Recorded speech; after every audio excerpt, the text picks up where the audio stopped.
L'Université de Toulouse obtient le label IDEX et se met en route pour l'excellence. Le froid s'accentue ce week-end, dispositif renforcé sur les routes. Festival des tours de chant, comment les petites productions survivent en pleine crise du disque.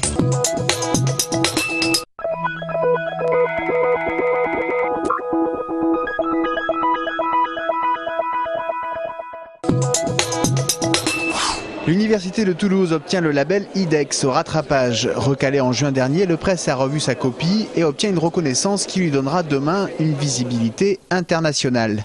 La première conséquence sera la disparition des UT 1, 2 et 3 qui fusionneront en un seul campus pour plus de passerelles entre eux. Avant, un étudiant inscrit au Mirail ou à l'ISAE avait son parcours dans son école ou dans son université, dans son département, complètement captif. Nous avons créé par exemple l'après-midi banalisé pour l'ensemble des établissements qui va permettre aux étudiants d'aller prendre des modules n'importe où ailleurs. Et nous allons travailler beaucoup plus ainsi la transversalité. Le label IDEX s'accompagne aussi d'une dotation qui dépassera le milliard d'euros. On ne peut dépenser que les revenus de ce capital, c'est-à-dire les intérêts qu'on peut en tirer. L'État nous garantit 3,4%. Donc si on a 1 milliard, on a 34 millions à dépenser net par an tout le temps. 34 millions pour financer formation, recherche, chaire et doctorat. Ils doivent permettre d'ici 20 à 30 ans de renforcer l'économie de Toulouse par la recherche et l'innovation autour de ces 3 pôles de force, l'aéronautique, l'espace et la santé. Malgré les températures polaires de cet après-midi, une accalmie est prévue jusqu'à demain en termes de neige. Donc, Météo France a levé les vigilances orange sur les départements concernés. Demain, on devrait aussi avoir des conditions de météo qui sont sèches et froides. En effet, le week-end promet d'être glacial avec des températures en dessous de 0 jusqu'à moins 7 degrés dimanche matin. Dimanche où une perturbation doit arriver par l'ouest. Côté route, un dispositif de surveillance et d'intervention renforcé a été mis en place. Nous allons rajouter un équipage par centre.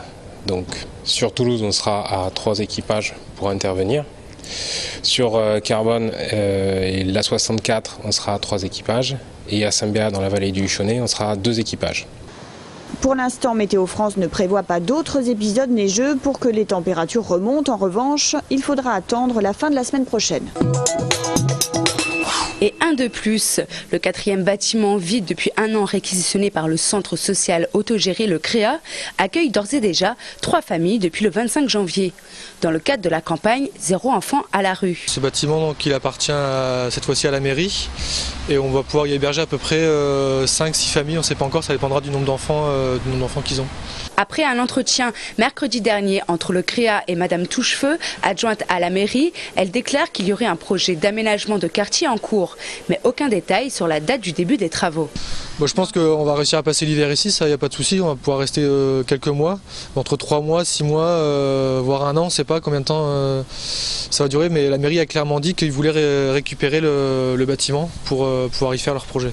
Avec pourtant déjà 25 familles logées par le CREA, leur combat continue pour enlever les enfants qui dorment à la rue. Si vous voulez faire un geste, vous pouvez faire des dons aussi bien matériels, financiers ou même humains au 70 allée des Demoiselles ou pour commencer, participer aux soirées les jeudis de la solidarité. L'idée c'est vraiment qu'il y ait un entraide entre des gens qui galèrent un petit peu. On se dit qu'à 30, à 40, on est plus fort que tout seul. Un propriétaire qui veut faire justice lui-même, stoppé par les forces de l'ordre. Hier, rue Jean Brune, une dizaine de squatteurs ont résisté. Au bout de 2 jours d'occupation par un tiers dans un lieu vide, un propriétaire doit détenir une autorisation préfectorale d'expulsion avant d'agir. Les squatteurs sont donc toujours dans les lieux en attente de nouveaux événements. À l'occasion de la journée mondiale contre le cancer, demain, gros plan sur le laboratoire de recherche de l'INSERM à Claudius-Regaud. Ici, on décrypte les anomalies à l'origine du cancer du poumon. On essaie de comprendre les différentes étapes de cette maladie et surtout sa progression et l'apparition de métastases. Si le cancer du poumon reste le plus meurtrier aujourd'hui, avec 30 000 décès par an, des malades de plus en plus jeunes et de plus en plus de femmes touchées, la recherche a considérablement avancé ces dernières années. Ainsi, on comprend mieux l'origine de cette pathologie. Ce qui a permis d'identifier des étapes clés dans la cancérogénèse et donc d'arriver à développer des médicaments qui vont bloquer ces anomalies qui se produisent lors d'un cancer. Et cela a abouti récemment à la commercialisation de 2 molécules qui ciblent des anomalies moléculaires particulières et à des travaux actuels sur d'autres anomalies moléculaires qui conduisent à des essais cliniques qui sont actuellement en cours dans différents centres, dont les centres toulousains. Aujourd'hui, le cancer bronchique est à un virage. On s'oriente vers de nouveaux traitements, donc de nouvelles réponses des malades et on l'espère, une meilleure survie dans les années à venir. Cela fait 2 jours déjà que des écoles de Villemur-sur-Tarn sont occupées par des parents d'élèves mécontents. En effet, l'inspection académique aurait prévu de fermer certaines classes.